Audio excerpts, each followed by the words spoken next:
Hello everyone.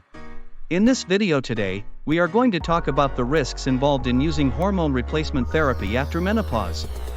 You should know hormone replacement therapy, like any treatment, has possible side effects and risks. The first one is the increased risk of stroke. A meta-analysis published in the European Heart Journal revealed that hormone replacement therapy was associated with a 32% increase in the likelihood of stroke. One significant risk associated with hormone replacement therapy is an increased chance of developing blood clots. By blood clots, we mean deep vein thrombosis or pulmonary embolism. This risk is higher in women with existing risk factors such as a family history of blood clots, obesity, or smoking. However, it is something every woman should consider when thinking about replacement therapy.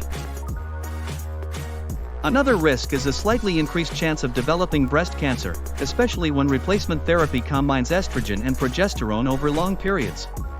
Estrogen-only replacement therapy is thought to be safer in this regard, especially for women without a uterus.